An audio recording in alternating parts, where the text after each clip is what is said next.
Assalamu alaikum. Welcome to this session number 12 of our training program, the business mindset. And this is overall the 12th session of this training program. And as we are in the second boot camp, so this is the fourth session of this training session of this second boot camp, the execution drive. Or we can say that if we count the 4 tasks as training sessions, then this will be the 8th training session of this boot camp, and overall the 16th training session of this training program. So let me share the slides for this session.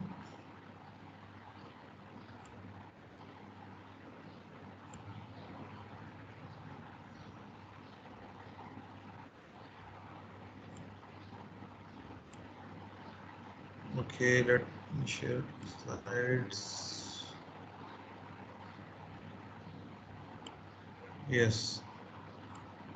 अच्छा जी, हमने इससे पहले session number 9 के अंदर एक case study हमने start की थी रॉक्सन क्विम्बी की, जिसके अंदर हमने रॉक्सन का एक अमेजिंग जो जर्नी है फ्रॉम एडवर्सिटी टू प्रॉस्पेरिटी, वो हमने डिस्कस किया कि किस तरह उन्होंने कितने मुश्किल हालात के अंदर अपने रिसोर्सेज को यूज़ करते हुए, अगरचे कि वो बहुत लिमिटेड थी, लेकिन उनको स्लैक रिसोर्सेज को किस तरह यूज़ किया, अपने रिसोर्सेज को किस तरह मोबिलाइज करके डिफरेंट प्रोडक्ट्स बनाए, और आस्क को यूज़ करके उन्होंने अपने प्रोडक्ट की मार्केटिंग वगैरह की, अपना बिजनेस मॉडल बनाया कोलैबोरेटिव माइंडसेट के साथ। तो वो हमने एक सफ़र थोड़ा सा उनका स्टडी किया। चले हम उसका एक जो रीकैप है उसको कर लेते हैं इस इब्तिदा के अंदर। तो हमने डिस्कस किया कि रॉक्सन एक वेल एजुकेटेड बैकग्राउंड से थी और उनकी फैमिली काफ़ी वेल एस्टेब्लिश। उनके फादर जो थे he was from graduated from Harvard, और उसकी बहनें जो हैं वो एक अच्छी कंपनीज में काम करती थी, और ये सुस्ती थोड़ी सी, और फैमिली के अंदर इसको एक ब्लैक शीप कहा जाता था। इनके फादर ने इनको शुरू से ट्रेन किया बिज़नेस के हवाले से, इनको बिज़नेस की ट्रेनिंग दी, सेलिंग की, डिफरेंट प्रोडक्ट्स वगैरह ये सेल करती हैं बचपन से ही। तो इनके फादर ने इनको एक गिफ्ट दिया, द आर्ट ऑफ सेलिंग। इसके बाद रॉक्सन जब ग्रेजुएट हुई San Francisco school of art से, और ऑयल पेंटिंग के अंदर इनका शौक था, लेकिन she basically had no career prospects. और इस दौरान इन्होंने ये इरादा किया कि एक हिप्पी और मलंग किस्म के आदमी से जिसने दुनिया को छोड़ा हुआ है उसके साथ शादी करनी है। तो इनके वालिद ने जब ये बात सुनी तो उन्होंने डिसोन किया और उसको कहा कि आप you may leave our house. So they married in 1975 and move to a town in Guilford Maine, और वहाँ पर उन्होंने 30 एकड़ जगह ली $3,000 की, जो सेविंग्स उसकी वो बचपन से जो सेलिंग करती थी अपने फादर के प्रोजेक्ट्स में, तो $5,000 उसके पास मौजूद थे। तो 1975 के अंदर उसने 30 एकड़ लैंड दोनों ने लिया ना, उसमें फिर छोटा सा रूम, 2 रूम्स का हट बनाया और वहाँ पर रहना शुरू किया। अल्लाह ताला ने इनको 1977 में 2 साल बाद ट्विंस दिए, और रॉक्सन की जो लाइफ थी वो ज़्यादा मिजरी वाली और मुश्किल हो गई, और 81 के अंदर इनका जो आपस में जो मैरिज था वो ख़त्म हो गया, और फिर ये अपना सामान वगैरह लेकर अपने दोस्त के यहाँ एक टेंट के अंदर रहना शुरू हो गई, और डिफरेंट बाइंग सेलिंग करती फ्ली मार्केट्स में, इधर उधर, यहाँ से ख़रीदती उधर बेचती, और रेस्टोरेंट्स के अंदर वेट्रेस की जॉब भी उसने की, लेकिन 3 रेस्टोरेंट से तीनों से वो वहाँ पर उसको फायर किया गया। तो उसने एक दिन ये नीयत की कि ये अज़म किया कि मैंने इस तरह नहीं रहना, मेरे बच्चों की ज़रूरतें हैं, तो मैंने अपनी ज़िंदगी को चेंज करना है। तो एक दिन जंगल के अंदर वो गई, तो वहाँ पर उसने देखा कि जंगल के अंदर अकेला एक आदमी है, बुज़ुर्ग आदमी है, और काफ़ी लंबा उसका कद है, और बड़े बड़े बाल और दाढ़ी, और वहाँ पर उसने शहद की मक्खियाँ पाली हुई हैं, एक ट्रक है, और टर्कीज के डरबे के अंदर वो रह रहा है, और वो उसको मिला। तो वहाँ से उससे रिलेशनशिप जो है एक बड़ी एक फ्रूटफुल रिलेशनशिप स्टार्ट होती है रॉक्सन की बर्ड शाविस के साथ। और बर्ड बेसिकली वो एक फोटोग्राफर था, और लेकिन उसने दुनिया छोड़ दी, और वो हंटिंग सीजन के अंदर जो है वो शहद बेचता था शिकारियों को अपने ट्रक के ऊपर। तो रॉक्सन, क्योंकि रॉक्सन की भी जिंदगी ऐसी ही थी जैसे बर्ड की थी, तो रॉक्सन ने उसके साथ बात की कि मैंने ये आपके पास एक जो है वो ढेर देखा है शहद के, जो छत्ते होते हैं, यानी जो वैक्स होती है उसका। तो उसने कहा कि इसको मैं यूज़ कर सकती हूँ। तो उसने कहा वाई नॉट। तो रॉक्सन ने उस मोम को लिया, वो शहद की मक्खियों की जो छत्तों की जो मोम है, और उसको घर में जाकर अपने बर्तनों में पिघला कर उसने उससे मोमबत्ती बनाई और बर्ड को ला कर दिखाई, और बर्ड भी काफ़ी अमेजिंग, उसको बड़ा अच्छा लगा। तो रॉक्सन ने फिर कुछ और अपनी प्रोडक्ट्स बना के, हैंडमेड कैंडल्स बना के, तो वो गई और उसने जाकर एक मार्केट में एक स्कूल के अंदर एक फैशन एक शो के अंदर जाकर वहाँ पर सेल की। और पहले दिन उसने $200 जो है उसकी सेल की, और ये बड़ा एक अमेजिंग सरप्राइज था। तो जब बर्ड ने भी इस अमेजिंग जो है वो सरप्राइज को देखा, तो दोनों ने मिलकर फिर एक कंपनी बनाई जिसका नाम बर्ड्स बीज है, और $400 उन्होंने उसमें जमा किए, और फिर उन्होंने अपने एक दोस्त थी उससे एक कमरा किराए पर लिया जिसके $150 रेंट था, जिसमें ना कोई हीटिंग का सिस्टम, ना विंडोज़, ना डोर, ना इलेक्ट्रिसिटी, ना पानी। और लेकिन उन्होंने वहाँ पर उसको स्टार्ट कर लिया, और घर के जो बर्तन होते हैं उन्होंने मिक्सिंग मिक्सिंग के लिए और डालने के लिए और डिप करने के लिए घर के बर्तन किचन के यूज़ करना शुरू कर दिए। और एक हेल्थ स्टोर वाले से कहा कि आपका फ़ोन हम लोगों को देंगे, तो आप काइंडली हमारे बिहाफ के ऊपर जो है वो फ़ोन रिसीव करें, और हम आपसे जो है वो इन्फॉर्मेशन कलेक्ट कर लिया करेंगे। इस तरह ऐसा ऐसा जो है क्विम्बी ने मेहनत करना शुरू की। एक मार्केट से दूसरी मार्केट में जाती, दूसरी से तीसरी में, चौथी में, और सेल करती, और साथ साथ अपने प्रोडक्ट्स को बनाती। और उसने कहा कि हमने सोचा था कि पहले साल के अंदर अगर हमारे जो हैं वो $10,000 की सेल हो जाए तो बड़ी चीज़ होगी।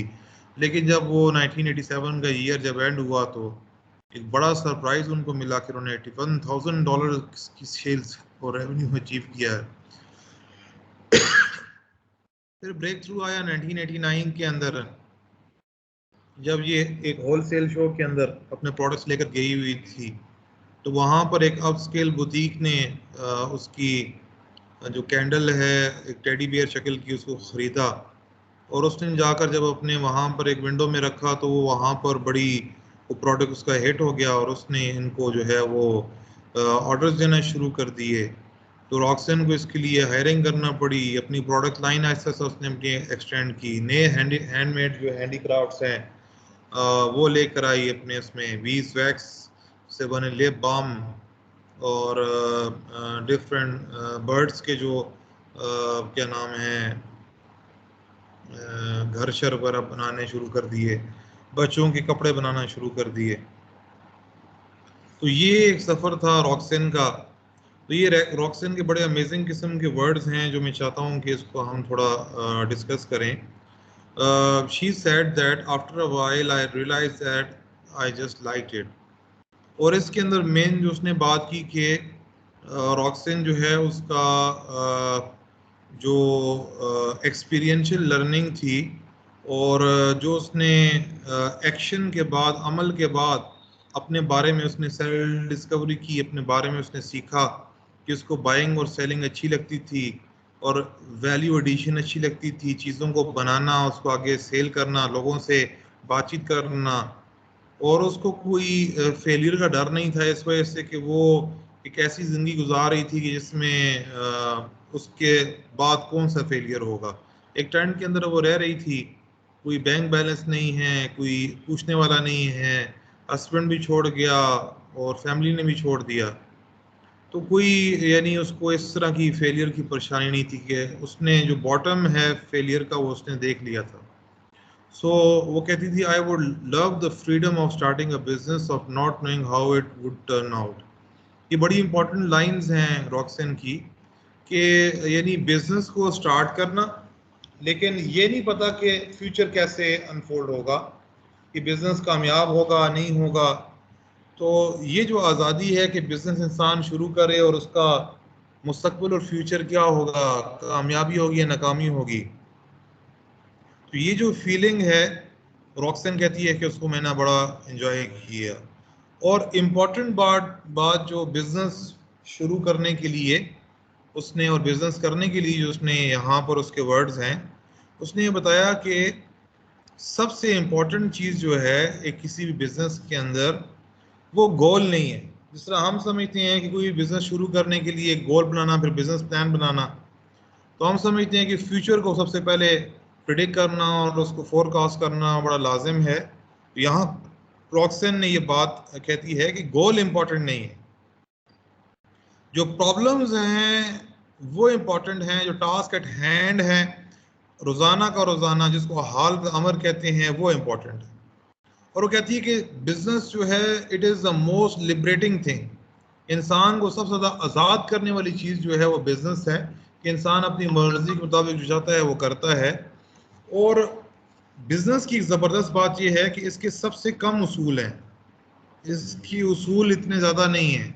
एक ही उसूल है कि जितना आपने एक्सपेंस किया है उससे थोड़ा बहुत ऊपर करके आप जो है वो चीज़ को सेल कर दें, ठीक है। अगर आपने 5 रुपए की चीज़ बनाई है, उसका खर्चा आया उसके ऊपर, उसको 6 का सेल कर दें, 7 का सेल कर दें। तो किसी भी जॉब का इतना यानी ऐसा कोई भी जॉब ऐसी सिंपल नहीं है, कोई काम ऐसा सिंपल नहीं है दुनिया में सिवाय बिजनेस के। The only rule is that you have to make a little bit more than you spend. अब थोड़ा बहुत हम आते हैं रॉक्सन की जो एक बिजनेस एक्यूमेन और उसकी जो बिजनेस की जो एक पैशन और टैलेंट था, कि वो सिर्फ पैशनेट नहीं थी बिजनेस के हवाले से, शी वाज आल्सो टैलेंटेड। और ये जो टेबल है वो शो कर रही है उसके उस पैशन को भी और टैलेंट को भी, कि फ्रॉम 1987 टू 1993 जो बर्ड्स बीज है वो कभी लॉस में नहीं गई। पहले साल $81,000 का जो उनको फ़ायदा हुआ 87 में, 88 के अंदर जो है वो तकरीबन 1,37,000 के लगभग जो है उनको फ़ायदा हुआ। फिर जो 1989 है उसमें तकरीबन 2.25 है। 1990 में फिर 5 लाख पर ऊपर उनकी जो सेल चली गई। और 91 के अंदर जो है वो 1.5 मिलियन, और 92 के अंदर 2.5 मिलियन, और 1993 के अंदर 3 मिलियन तक उसकी जो सेल्स हैं वो पहुंच गई। सो ये अमेजिंग आउटपुट है। अगर अब आगे हम डिस्कस करेंगे कि उसके जो एम्प्लॉयज़ थे वो बिल्कुल 44 उसकी एम्प्लॉयज़ थी जो घरेलू खवातीन थी, जिन पास कोई स्किल नहीं थी, एक अच्छा एटीट्यूड था, मेहनत थी, और बड़ी एक दूर उफ्तादा और बिल्कुल जंगल में रहकर रॉक्सन ने सिर्फ 7 सालों के अंदर $81,000 से 3 मिलियन तक की सेल जो है ग्रोथ वो उसको पॉसिबल बनाया। So this was an amazing you can say case of how we can create our future or create our career or create our business from nothing, from literally nothing, जिन चीज़ों का हम कुछ भी नहीं समझते। तो बर्ड्स बीज जो है उसकी जो बड़ी कामयाबी थी वो इस चीज़ में थी कि उनके प्रोडक्ट्स जो है वो सिंपल थे, सिंपल प्रोडक्ट्स थे, ठीक है। और 1993 के अंदर उसके सेल रिप्रेजेंटेटिव थे in every state of US. और 1993 के अंदर जो टॉप नेशनल रिटेलर्स हैं दे स्टॉक देयर प्रोडक्ट्स, जिस तरह के एल बीन है, मैकेज है, और होल फूड्स मार्केट कंपनी है। तो इस तरह के जो टॉप नेशनल रिटेलर्स थे उनके यहाँ उनके जो प्रोडक्ट्स हैं वो अवेलेबल थे और स्टॉक थे। तो और इसमें रॉक्सन ने बताया कि हमारे प्रोडक्ट्स की जो सक्सेस की बड़ी बात है वो उनकी ओरिजिनलिटी, उनकी सिंप्लिसिटी, क्योंकि शहरों के अंदर जो है वो लोग जो एक गांव की जो सादगी और देसीपन जो है वो नहीं पा सकते, तो हमारे वो कहती है कि हमारे प्रोडक्ट्स ऐसे हैं कुछ ज़्यादा सोफिस्टिकेटेड नहीं हैं और वो डाउन होम और बेसिक किस्म के प्रोडक्ट हैं, तो हर कोई उसको पसंद करता है। तो यानी एक चीज़ का सिंपल और बेसिक होना, नेचुरल और ऑर्गेनिक होना, ये भी ये इंतहाई जो है एक अच्छी इम्पोर्टेंट किसी भी प्रोडक्ट की जो है वो करेक्टरिस्टिक है। तो इसके साथ साथ रॉक्सन की ज़बरदस्त बात ये थी कि वो उधार पर नहीं चलती थी, कर्ज और उधार से उसको बहुत नफरत थी। तो रॉक्सन का जो बिजनेस है बर्ड्स बीज बर्ड का और रॉक्सन का, ये प्रॉफिटेबल तो था ही, लेकिन प्रॉफिटेबल होने के साथ साथ ये डेट फ्री भी था। इन्होंने कभी कर्जा नहीं लिया। 1993 के अंदर इसके पास क्रेडिट कार्ड नहीं था। जब उसने उसके लिए अप्लाई किया तो उसने अपनी बहन को कहा कि तुम मेरे साथ जो है वो को सिग्नेटरी बनो, ताकि क्योंकि इसकी क्रेडिट हिस्ट्री नहीं है, ठीक है। तो वो बात आती है कि डैड हमने इस वजह से नहीं लिया कर्ज, कभी इस वजह से नहीं लिया कि फिर लोगों को हमें उसका जवाब देना पड़ता है, तो हमारा जो फ्रीडम है वो फ्रीडम हमारा खत्म हो जाता है। तो वो कहती है I love being on the edge with no predictability, कि हर वक्त जो है एक अनसर्टेनिटी के अंदर रहना और बिल्कुल कोई प्रिडिक्शन ना हो सके और किसको रिपोर्ट करना है किसी को रिपोर्ट नहीं करना। तो ये कहती है कि I love this thing, I love uncertainty, I love being in a situation which is unpredictable, uncertain. सो लेकिन वो बताती है कि अगर मैं किसी बैंक से भी कर्जा मांगती तो कोई बैंक मुझे कर्जा नहीं देता, कि मेरे पास ना अपना रहने के लिए घर है, ना क्रेडिट हिस्ट्री है, ना कोई प्रोफाइल है बिजनेस की, ठीक है। तो लेकिन रॉक्सन ने अपनी जो रिसोर्सेज हैं, जो बर्ड इन हैंड है, अपनी जो सेलिंग एबिलिटी है और इस तरह कोलैबोरेशंस हैं और उसका जो एक नेटवर्किंग जो उसकी है उसको उसने वैल्यू दी और उन अपनी रिसोर्सेज को मोबिलाइज करके उसने अमेजिंग कंपनी और अमेजिंग प्रोडक्ट जो है वो बनाई। तो इसलिए जो रॉक्सन की ये जो पॉलिसी थी कि ना डेट लेना है ना देना है, तो बड़े बड़े रिटेलर्स आए जिन्होंने कहा कि हाँ आप हमें जो प्रोडक्ट्स हैं, जो ऑर्डर है उसके ऊपर मोर देन 30 डेज जो है वो आप हमें दें फॉर पेमेंट ऑफ बिल। तो उसने बड़े बड़े रिटेलर्स को रिफ्यूज़ कर दिया, जिसमें आई मैग्नन है, डीन एंड लुका है, जो बड़े रिटेलिंग जाइंट्स थे। लेकिन इनके ऑर्डर उसने इस वजह टर्न डाउन किए कि जो उनकी पॉलिसी थी कि within 30 days they have to pay bills, ठीक है। तो 1993 के अंदर जब इसकी $3 मिलियन की सेल्स थी, तो टोटल $2,500 की इसके पास ऐसे जो अकाउंट था, इसमें 2,500 जो है वो अनकोलेक्टेड डेट था, यानी जिन लोगों ने पे इसको नहीं किया। इन 3 मिलियन 30 लाख के अंदर सिर्फ 2,500 के अनकोलेक्टेड डेट थे और तकरीबन 8 लाख जो है इसका बैंक में था। और इसके साथ साथ जो है 35% ऑफ जो सेल्स हैं वो प्री टैक्स प्रॉफिट से। तो ये एक बड़ी इंपॉर्टेंट चीज़ है कि अपनी फाइनेंशियल जो फ्रीडम है उसको बाकी रखना और अपना जो, ताकि आपका जो प्रोसेस ऑफ क्रिएटिविटी और process of development of your business वो मुतासर ना हो, उसकी जो ओरिजिनलिटी है वो मुतासर ना हो। लेकिन जितनी बड़ी सक्सेस रॉक्सन ने एक मेन जो कि सिटी है, जो स्टेट है और बिल्कुल आइसोलेटेड और बाकी जो स्टेट्स हैं उनके मुकाबले में लेस डेवलप्ड है, उसमें रहकर उसने जो ये जो एक कामयाबी अचीव की। तो इसके साथ साथ उसको यहाँ पर काफ़ी सारे प्रॉब्लम्स भी थे जो फेस कर रही थी। एक बड़ा प्रॉब्लम जो था वो ट्रांसपोर्टेशन कॉस्ट जो है उसका था कि क्योंकि जो मेन की जो स्टेट है और इसका जो टाउन है वो बिल्कुल एक यानी लास्ट स्टॉप था, और जो मेट्रोपॉलिटन सिटीज़ थे और बाकी जो अहम जो सिटीज़ थे यूएस के, तो वो उससे बहुत ज़्यादा फासले के ऊपर थे, जिसकी वजह से इनकी जो प्रोडक्ट्स थी उनके अंदर जो मार्जिन थे प्रॉफिट के वो काफ़ी कम उनको मिल रहे थे। और इसके साथ साथ जो पेरोल टैक्सेस थे वो काफ़ी हाई थे, देवर अबाउट 10% ऑफ द पेरोल्स, क्योंकि वहाँ पर स्टेट ऑफ मेन के अंदर अबाउट 20% जो है वो अनएम्प्लॉयमेंट रेट था। तो उसको कवर करने के लिए जो वहाँ की स्टेट है उसने 10% टैक्सेस लगाए हुए थे। और तीसरी चीज़ जो है कि एक्सपर्टीज़ नहीं थी। 44 एम्प्लॉयज़ इसने रखी हुई थी, लेकिन they were welfare mothers, they brought a set of hands and a good attitude to work but no skills। तो ये बड़ा मसला ये है कि तीसरा बड़ा प्रॉब्लम था रॉक्सन का या बर्ड्स पीस का, वो ये था कि इनके पास स्किल्ड लेबर नहीं थी, ठीक है, जिसकी वजह से सारा काम हाथ से किया जाता, हैंडमेड प्रोडक्ट्स थी और लेबर इंटेंसिव जो है वो काम था। जिस तरह के लिप बाम जो ये बनाते थे तो वो उसको मिक्स करते किसी भी हाउस ब्लेंडर के अंदर और उसको मेटल टिन्स के अंदर पोर करते थे टी पॉट्स के साथ। तो ये टेक्नोलॉजी का मसला था कि प्रॉपर मशीनरी इनके पास नहीं थी, मशीनरी को यूज़ करने वाले लोग नहीं थे। So everything was inefficient, costly, और कोई भी मैनेजर यहाँ पर जॉब करने के लिए तैयार नहीं था। कितनी मरतबा इसने एग्रेसिवली रिक्रूटमेंट की कोशिश की, लेकिन कोई भी वहाँ पर नहीं आया।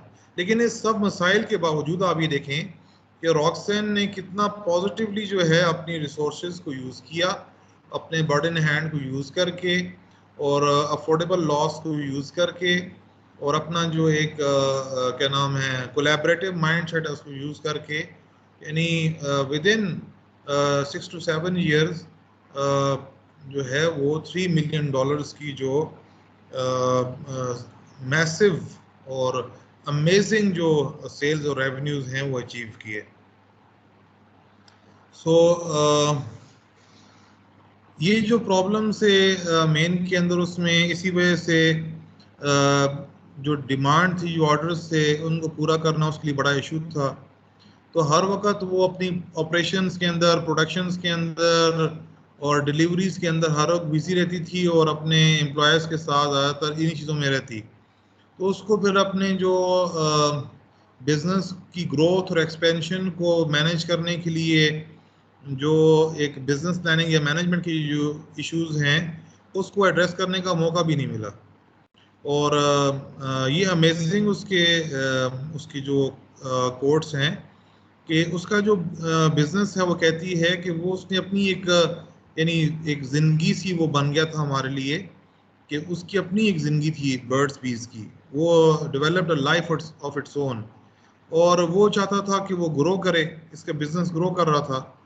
लेकिन रॉक्सन कहती है कि ये जो बिजनेस है वो ग्रो कर रहा था, यानी इसकी एक्सपर्टीज, इसके गोल्स और ये जो मेन का जो टाउन है इससे बियॉन्ड उसकी ग्रोथ जो है वो चाह रहा था। लेकिन अगर वो मेन के अंदर उसी स्टेट के अंदर अपने बिजनेस को रखती तो उस वजह से इसका बिजनेस इससे ज़्यादा बढ़ नहीं सकता था। और एक माँ जो होती है जिस तरह अपने बच्चे को ग्रो करता हुआ देखना चाहती है, अगरचे कि वो बच्चा जो है ऐसा ऐसा माँ से दूर होना शुरू हो जाता है, वो दुनिया को देखता है, माहौल को देखता है, तो उसको और अट्रैक्शन नज़र आती हैं, तो वो माँ से और वालदैन से दूर होता है, उसको नई चीज़ें भी मिलती हैं। लेकिन कोई भी माँ इसके बावजूद जो अपने बच्चे की जो ग्रोथ है उसको कभी नहीं रोकती। इसी तरह रॉक्सन ये उसका फोकस ये था कि अपने बिजनेस को हमने उसको we want to let it grow and become more stronger और to flourish and to become a business with more products, more employees, with more geographical reach। तो लेकिन ये कहती है कि जो $3 million से ही जो एट मोस्ट जो ये कमा सकते थे उस मेन में रहते हुए, तो वो यही $3 million से, इससे ऊपर जाना उनके लिए मुमकिन नहीं था। और इसके पास कोई फॉर्मल बिजनेस की एजुकेशन भी नहीं थी, जिसकी वजह से उनको काफ़ी नुकसान होते। कई दफ़ा टैक्सेस के ऊपर कुछ जुर्माने लगते, पेरोल टैक्सेस के ऊपर, बाकी टैक्सेस के ऊपर, जिनको इनका पता भी नहीं था कि उनकी डेडलाइंस जो हैं वो गुजर चुकी हैं और उन टैक्सेस के बारे में भी इनको इल्म नहीं है। तो ये डिफरेंट प्रॉब्लम्स है। तो इन प्रॉब्लम्स को सामने रखते हुए उसने एक मरतबा जो यूएस का मैप है उसको खोला और उस मैप के ऊपर वो डिफरेंट जहाँ पर उसके डिफरेंट स्टेट्स के अंदर से रिप्रेजेंटेटिव्स थे, तो उसको अपने यानी उसको स्टडी किया उसने। तो उसमें ये देखा कि इसमें सेंट्रल लोकेशन जो है विद रिस्पेक्ट टू हर different sale representatives in that area than in the United States of America, उसमें जो सबसे जो सेंट्रल जो स्टेट है उसको वो नॉर्थ कैरोलिना की नज़र आई, जिससे तमाम जो सिटीज़ हैं, पॉपुलेशन है उस तक यानी विद इन 12 आवर्स के अंदर डिलीवरीज दी जा सकती हैं। और ये बात जब उसने बर्ड से कही कि हमें मूव करना चाहिए, तो वो भी इसके साथ एग्री हो गया और उसने वहाँ पर डिपार्टमेंट ऑफ कॉमर्स जो है नॉर्थ कैरोलिना का, वहाँ पर कांटेक्ट किया। और वहाँ पर जो आगे डिपार्टमेंट ऑफ कॉमर्स वाले थे, उन्होंने काफ़ी ज़्यादा उनको आगे से खुशी के साथ उनको लिया और अच्छा रिस्पांस दिया, और उनको कहा कि आप जो है वो इंडस्ट्रियल ट्रायंगल जो है वहाँ पर आएँ और वहाँ पर आके विजिट करें। इसके साथ साथ उन्होंने एक टैक्स कैलकुलेशन का फाइनेंशियल सॉफ्टवेयर दिया ताकि वो अपने टैक्सेस वगैरह को कैलकुलेट कर लें कि नॉर्थ कैरोलिना के अंदर वहाँ पर जो टैक्सेस की जो सूरत हाल है वो क्या होगी। जब उसने उन टैक्सेस को जब स्टडी किया और अपने जो डेटा उसके अंदर डाला, जो फाइनेंशियल डेटा, तो उसको पता चला कि वहाँ पर तो काफ़ी टैक्सेस जो हैं वो यानी कम हैं निस्बतन जो स्टेट ऑफ मेन के। तो दूसरा ये कि वहाँ पर जो एक तो टैक्सेस का इशू जो है वो भी हल हो रहा है। दूसरा जो एक मसला है कि जो लॉजिस्टिक्स या ट्रांसपोर्टेशन कास्ट जो है वो भी हल हो रही है।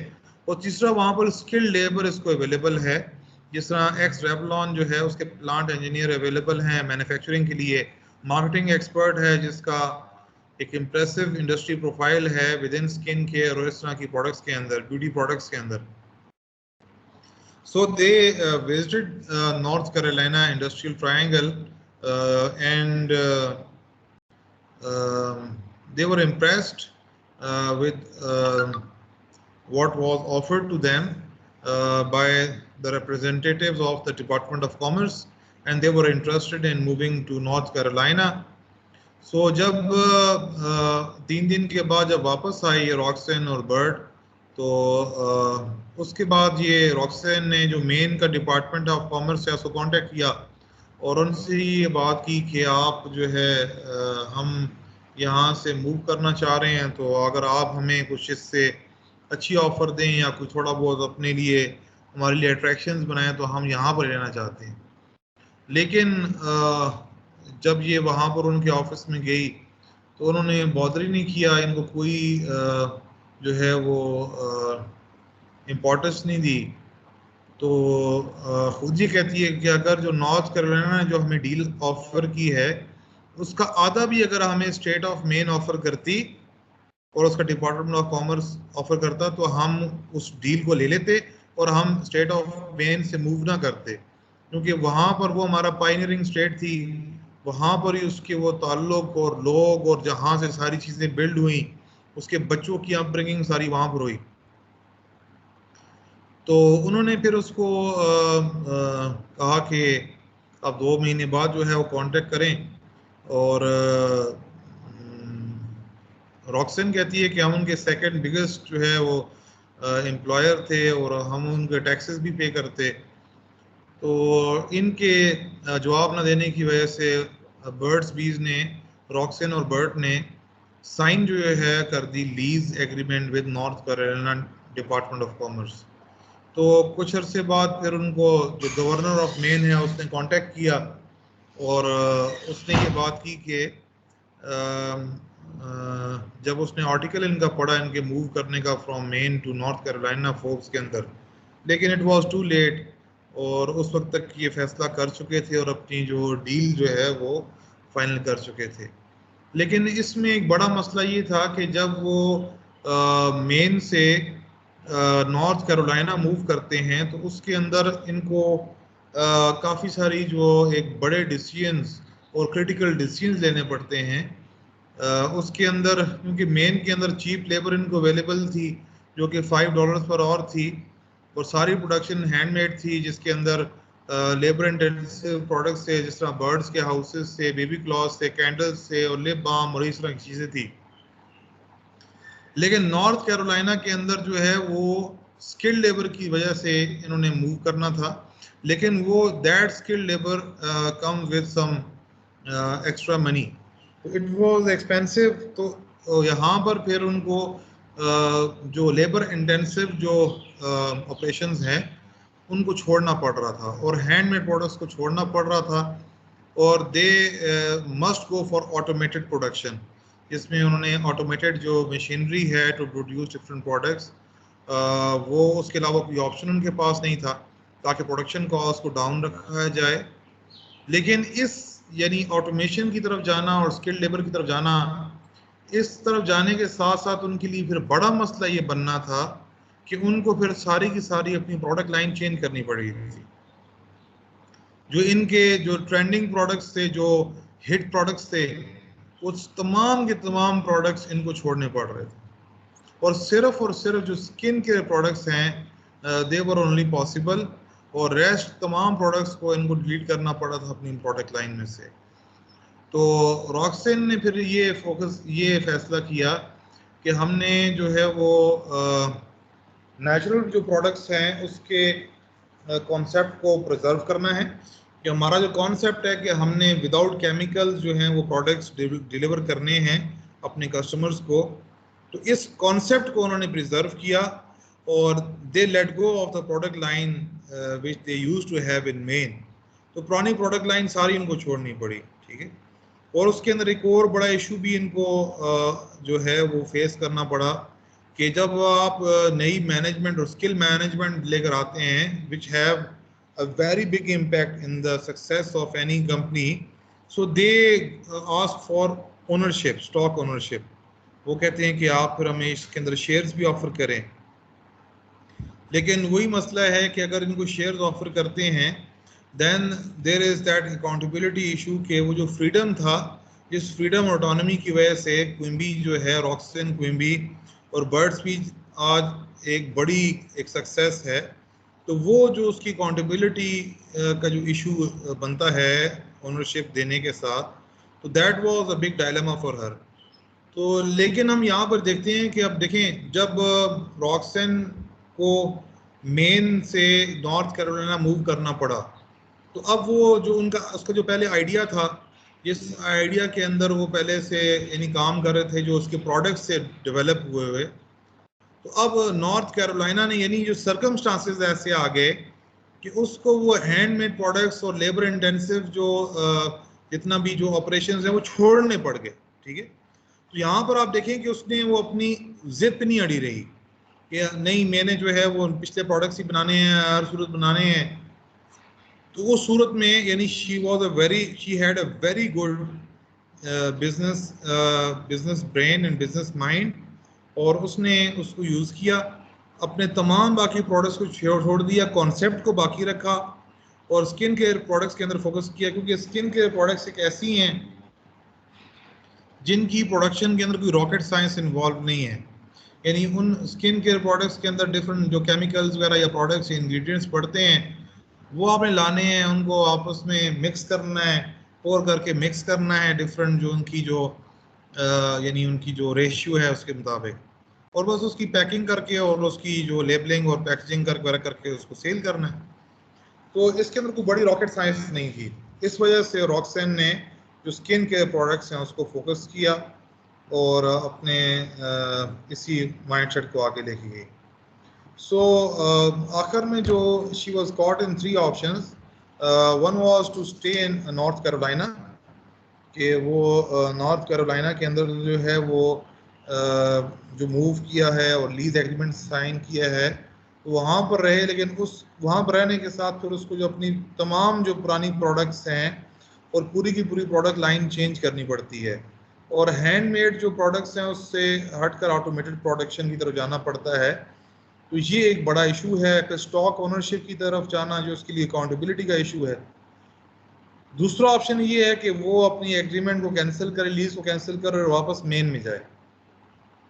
लेकिन वो वापस अगर जाती है तो उसमें फ़ायदा तो ये है कि वही प्रोडक्ट्स जो हैंडमेड प्रोडक्ट्स हैं वो बना सकेगी, और वही जो लेबर इंटेंसिव जो उसकी जो शनाख्त है और उसकी जो पहचान है और उसकी जो फाउंडेशंस थी उसकी पूरे के पूरे बिजनेस की, वो दोबारा से उसी को रिवाइव कर सकती है। और सबसे बड़ी बात, क्योंकि उसके बच्चों का टाइम वहाँ पर गुजरा, उसका अपनी ज़िंदगी वहाँ पर गुजरी, और वो एक गांव का और टाउन वाला माहौल था, तो क्या नाम है, वो दोबारा से वो जो ख़वातीन हैं वो उसको एम्प्लॉय कर सकती थी और उनको जॉब दे सकती थी।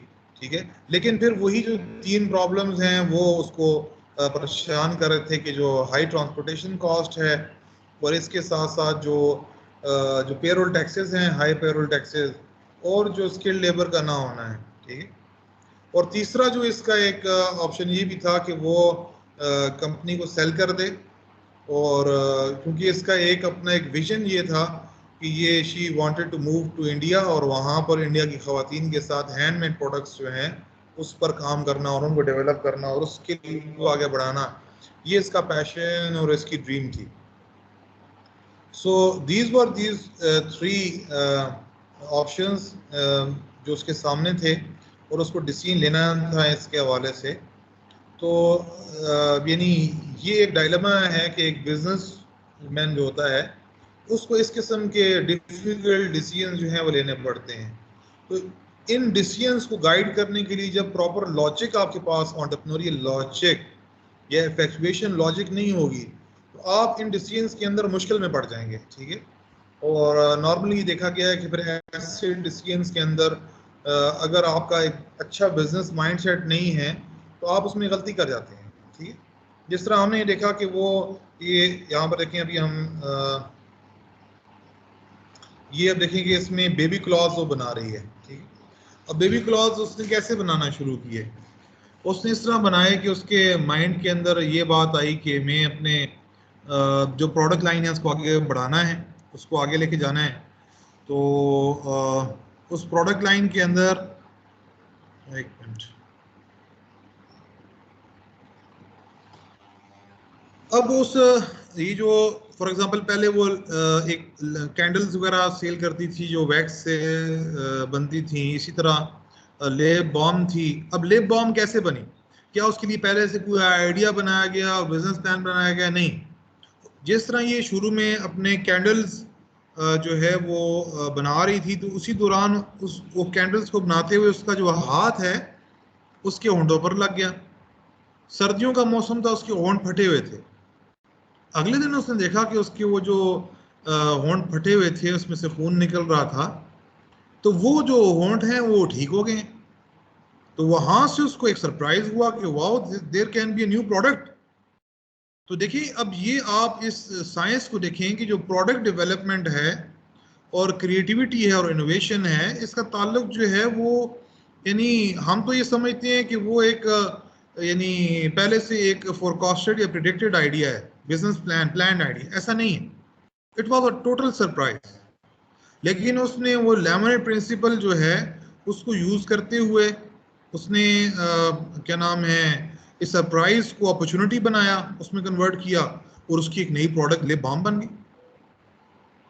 इसी तरह उसके मिसाल के तौर पाँव के नीचे जो है वो पठान थी, उसमें खुश्की की वजह से उसमें क्रैक्स आए हुए थे, तो उसने हाथ वहां पर उससे लग गया। ठीक है, तो उससे उसने जो है वो एक नई प्रोडक्ट जो है एक वैक्स बन गई उसकी, जो कि आप पाँव के लिए यूज कर सकते हैं। ठीक है, उसमें ताकि आपके जो फीट हैं वो खुश्क ना हो, उसकी जिल्द खुश्क ना हो, उसके अंदर फटान ना आए। ठीक है, इसी तरह मिसाल के तौर पर उसने अपने एक दोस्त के पास देखा कि उसके पास कपड़े पड़े हुए हैं, जो कट पीस पड़े हुए हैं। ठीक है, और इसके बच्चे जो थे वो भी इसने, क्योंकि एक माँ थी, 2 बच्चे थे इसके, तो इसकी भी चाहत थी कि मेरे बच्चे जो हैं वो अच्छा कपड़ा पहने। ठीक है, तो इसने कहा कि चलो ये मैं अपने बच्चों के लिए कोई जो है वो लिबास सीती हूँ। तो वो अपने दोस्त से कहा कि क्या मैं ये जो कट पीस आपके पास पड़े हैं ये मैं यूज कर सकती हूँ?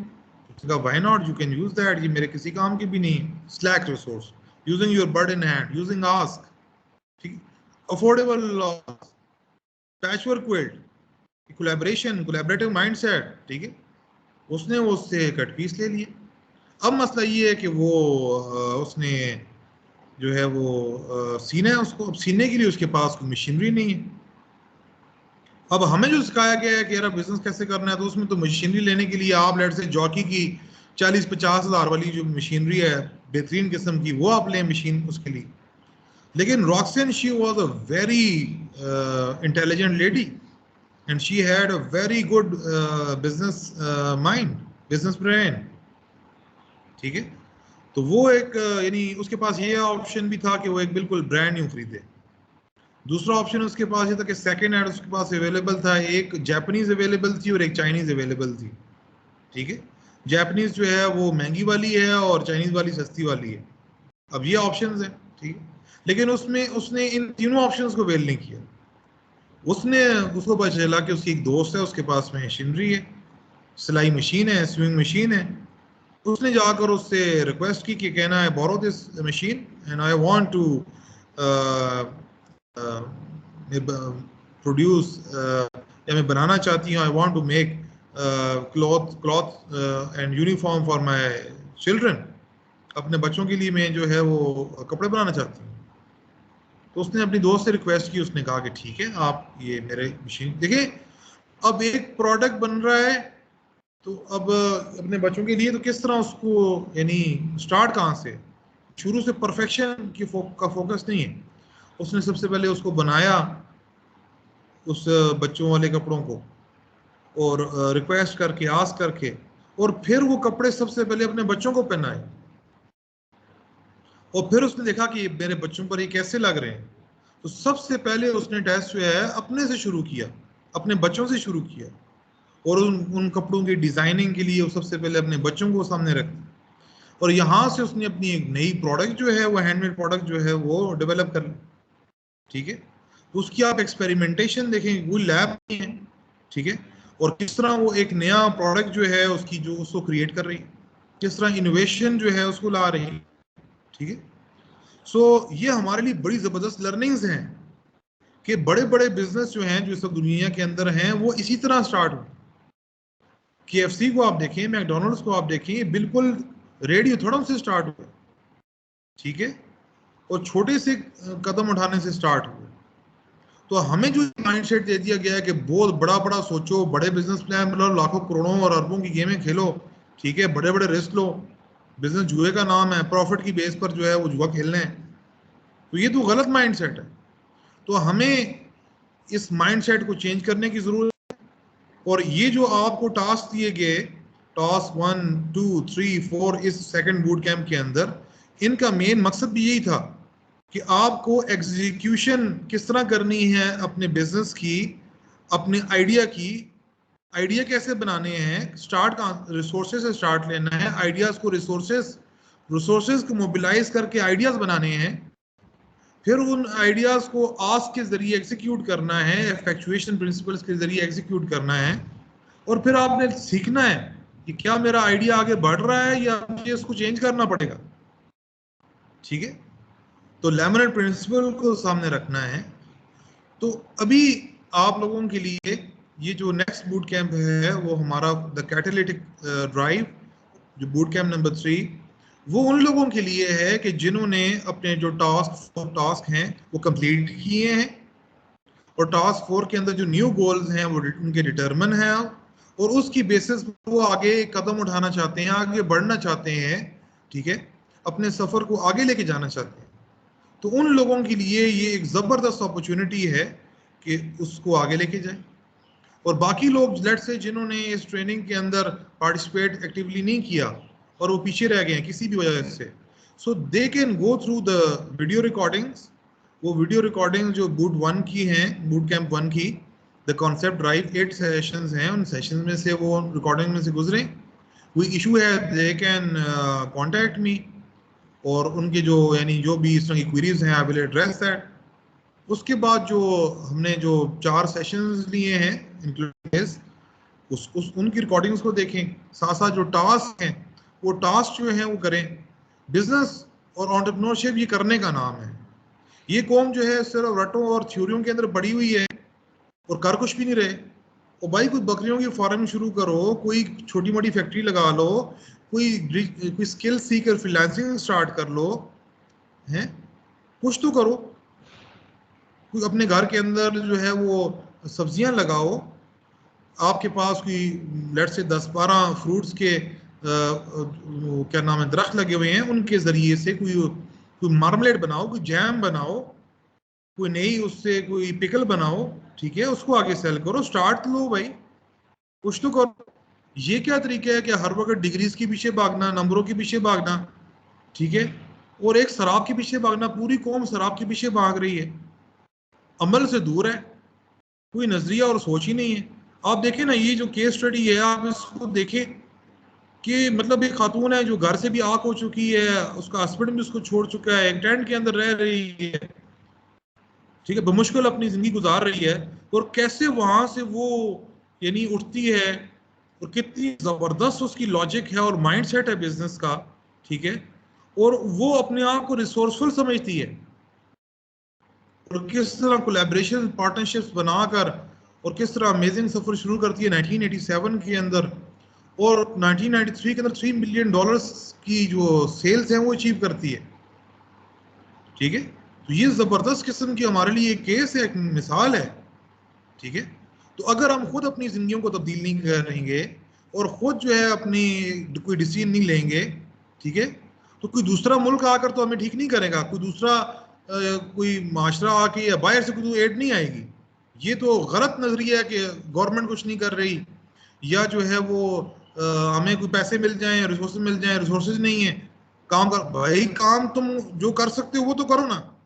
तुम्हारा 1 कनाल का प्लॉट है, 10 कनाल का प्लॉट है, 10 मरले का प्लॉट है, वो खाली पड़ा हुआ है, तुमने कोई खुद स्किल सीखने का शौक नहीं है, स्किल सीखी हुई है, फारग बैठा हुआ है, वो भाई कुछ करो, थोड़ी हिम्मत करो, हलाल रोजी कमाओ, ठीक है।